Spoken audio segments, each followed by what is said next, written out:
In part 3, we will discuss volcanic hazards and the plate tectonic context. So now we'll discuss volcanic hazards and the plate tectonic context for igneous rock formation. Volcanic hazards are flows of lava and ash that can destroy and bury anything in their path, including human structures. Volcanic activity can also result in earthquakes and tsunamis. Gases expelled from volcanoes also can prove hazardous. And ash thrown high into the atmosphere poses a hazard to airplanes. Gases and ash can also cause acid rain.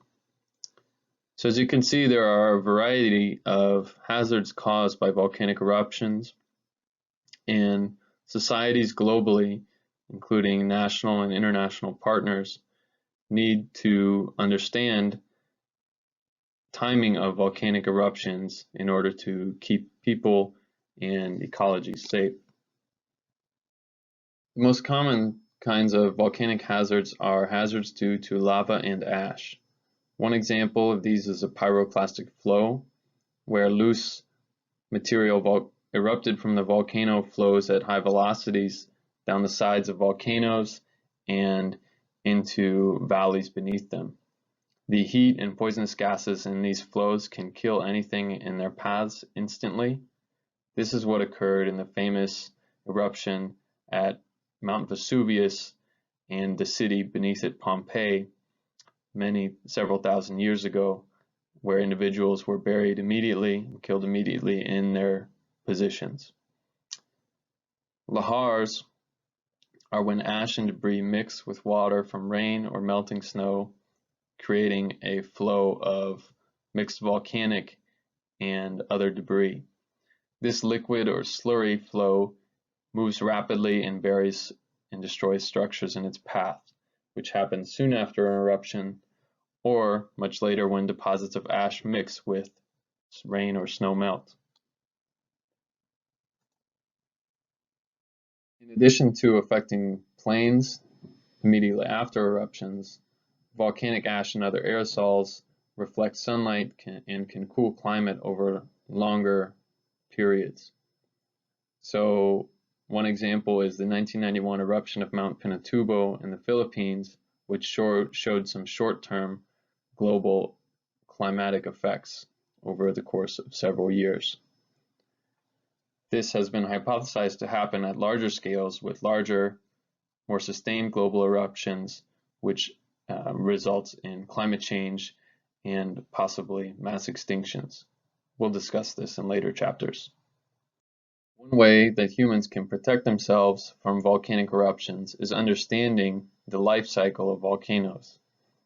An active volcano is typically a smooth cone and has been erupting in recent past or currently within the past 10,000 years. A dormant volcano is active but not currently erupting, and an extinct volcano has had its magma chamber either totally cooled or evacuated and can never erupt again. So geoscientists use geophysical equipment to look at the composition and structure beneath volcanoes to determine whether volcanoes are active, dormant, or extinct. We can predict eruptions through long-term predictions called recurrence intervals. This is kind of the same idea as if you were to think for forecasting weather or climate about a 10-year storm or a 100-year storm. Short-term indicators that predict eruptions are earthquake activity, changes in measurements of heat flow, frequent gas and steam emissions, and changes in shape, for example, ground movement measured from satellite observations. So with active volcanoes, scientists around the world constantly measure these in order to make sure that populations nearby are not affected or they are evacuated in case of a pending eruption. Another way to mitigate volcanic hazards is to assess risk in a quantitative way. So the picture on the left shows a GIS map of Mount Rainier in Washington State, United States, showing lahar flows in the past 500 years or 1,000 years and their paths as they find, according to gravity, they flow downhill and flow into river valleys. So looking at these maps can help individuals plan for emergency situations.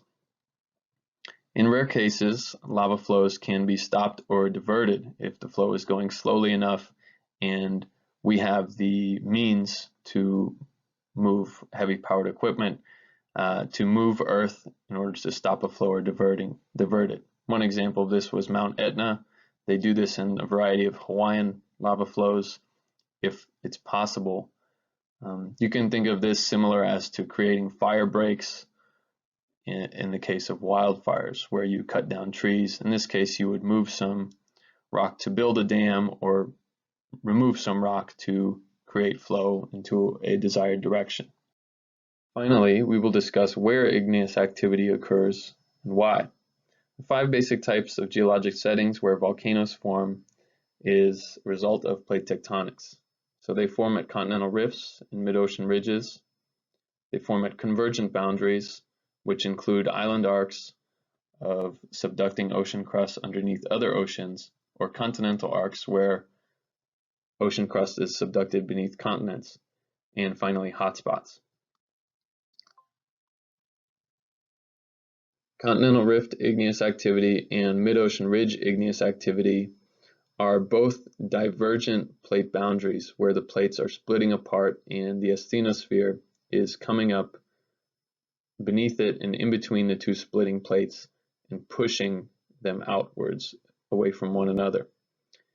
Continental rifts are precursors to mid-ocean ridges, so as the continent splits apart, keeps splitting apart, we eventually form seas and oceans, but they do not always result in mid-ocean ridges. These are known as failed rifts. But they both involve decompression melting, creating magmas, fissure eruptions or eruptions through conduits, and in the case of continental rift activity, stratovolcanoes are present. For an example, Mount Kilimanjaro is a stratovolcano formed as a result of the East African Rift. In mid-ocean ridges, since we're underwater, we produce a lot of pillow basalts and black smokers, which are hydrothermal vents of hot water and dissolved material from rock, mixing with cold water, creating finely suspended mafic grains. Convergent boundary volcanoes are the result of flux melting from subduction of volatile-rich oceanic crust. This melts the rock, helps melt the rock above and create a magma, which forms volcanoes. Island arc volcanoes are underwater until they build up enough lava to emerge as islands. So one great example of this is the Aleutian Arc in Alaska, where we have ocean crust subducting underneath ocean crust. Continental arcs occur on land, so if you think of any volcanic mountain chain on land, this is a continental arc at a convergent boundary. Hotspots are our final plate tectonic location where igneous activity occurs, and they are the result of mantle plumes of very hot material rising through the deep mantle to the surface. The types of melting that occur here are decompression melting, which creates basaltic magmas, and these basaltic magmas cause heat transfer melting underneath the continental lithosphere, which creates rhyolitic lavas and magmas and a complex geology. Two examples of this are Hawaii, which is underneath ocean crust, so all the lavas are mafic, or Yellowstone, where the hotspot is underneath continental crust or continental lithosphere, where we've got a mix of mafic and felsic or rhyolitic lavas.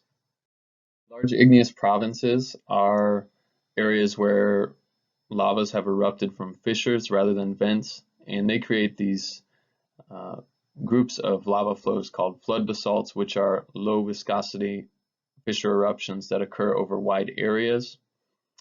And these successive eruptions, if they happen on top of one another, build thick plateaus. For example, the Columbia River Plateau in the northwest continental United States is a gigantic blanket of mafic lava.